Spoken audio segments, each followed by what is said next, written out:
looking forward to today, and I thank you, Bob, for arranging such a good program. Two really good presentations, and Henry's, we just welcome Henry as a senior fellow now. Wonderful comments. I've been here 20 years, and every once in a while I'm really very proud of this institute when things that people talk about are so important and so smart and presented so well. And I have a problem. My problem is when I listen and I'm learning a lot, it's hard to know what to say because I'm taking it all in. What am I going to say? No, I'm thinking about what they're saying. But I think I can overcome that. And I do have a couple of comments that I would make. Most of what we've heard about is about analyzing and informing the policy process, which is our meat and potatoes. We're also, of course, interested in commenting on, thinking about, Tom Gates, my colleague, co-director, especially instrumentation. What are the options? What's the implementation process? How is something going to really work compared to something else? And I will make 3 comments. My first comment is a federalism point. Related to something I read The Economist, and every once in a while I think, geez, why didn't I think of that? And what The Economist said in this most recent issue that made me react that way is that now we're going to just spend. Everybody agrees, from the right to the left, we've got to give a boost, Keynesian boost. We are going to do it, we are doing it, we are spending, and it's hard to decide how much, but it's hard to find somebody who says, don't.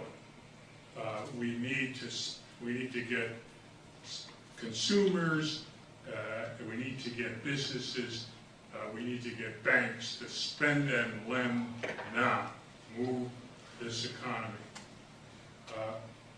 The point I want to make that's a federalism point, it's particularly our system, and that is that to spend and lend and push and be Keynesian is something you can do from the center because they don't have to worry.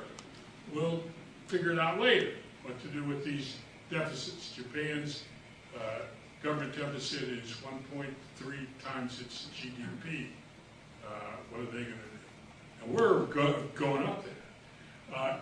At the same time that I say that, the state and local sector is pretty inhibited. They can't spend and lend because they have to balance their budget, except for the national government entitlements. To stimulate state and local government is tricky.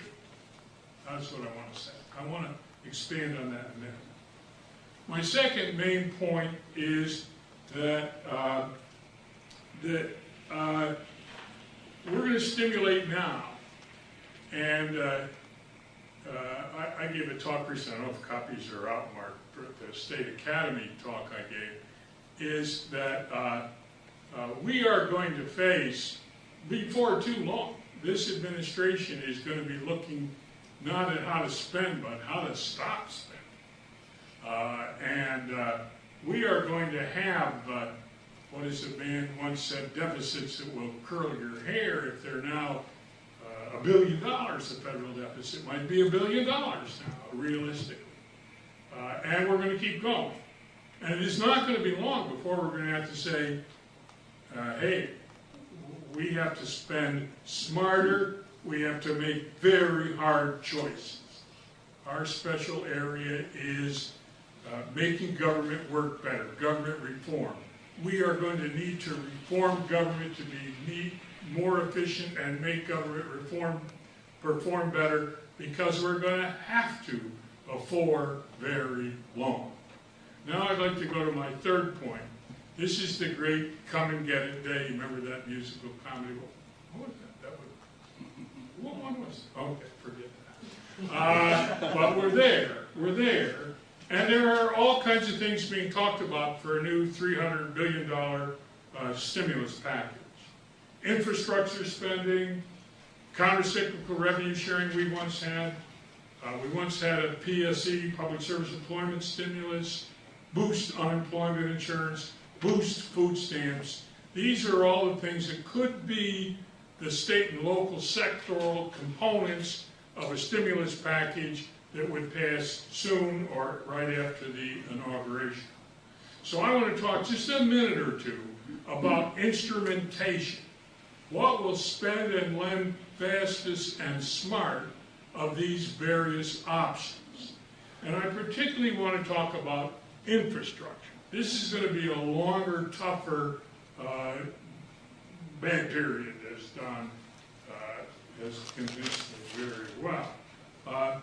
And so the idea that off-the-shelf construction spending by state and local governments gets people into work and gets all kinds of consumption streams for building materials and asphalt and construction and plywood and chips and everything else, equipment. So it is appealing, and you hear more and more about that's what we should do.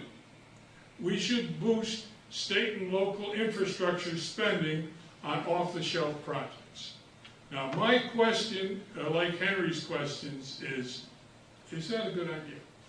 And when you look at the past experience, it isn't too good, and there isn't much literature, but it tends to be the case that to get all the clearances you need to move on a construction project, even if it's on the shelf, takes time, takes zoning, takes street clearing, takes hiring, takes rebidding and adjusting contracts. Who knows and who knows and who knows. Is infrastructure off-the-shelf spending a good instrument now? And if it is, how could we do it well? And this is my final point, because I have an idea about that. I was thinking, how could we make an infrastructure off-the-shelf spending component of a stimulus package a good approach? And as Henry said, should it be state? Should it be local? Should it be both? Who decides? Who oversees it? Who chooses? And I have a kind of, Dick is thinking about this final point. And that is, and Frank Morrow's here, so he'll tell me if this is a good idea, although I want to ask you right now. And that is, we ought to have a way to allocate, like a revenue sharing program. I cut my teeth in this business on revenue sharing, special revenue sharing, and block grants. We ought to have a formula that says how much goes to each state. And for some states that have big local governments, we ought to be able to treat them in a special way. And then, when should we say, okay, you get your money? And here's my idea. We maybe ought to do some institutional invention. That's my favorite word now. 2 words. 2 words, not one. And that is, what if we had some kind of a mechanism where a representative of the Federal Reserve Bank in the appropriate state and a representative, someone designated by GAO, and somebody that they pick who knows that state. What if some kind of mechanism like that could be put in place to say, okay, you can go ahead. That seems smart. We're not just going to give you the money, but as soon as you convince us that that part of your plan for an off-the-shelf infrastructure, do it now project can work, can happen in the kind of time period that we need, then there'll be a way to say, okay, within your allocation. So they're not allocators, but they are some kind of an oversight implementation structure. I can't remember what we did in the past. I've been trying to find out. I'm going to keep trying. But in the meantime, think a little bit about that.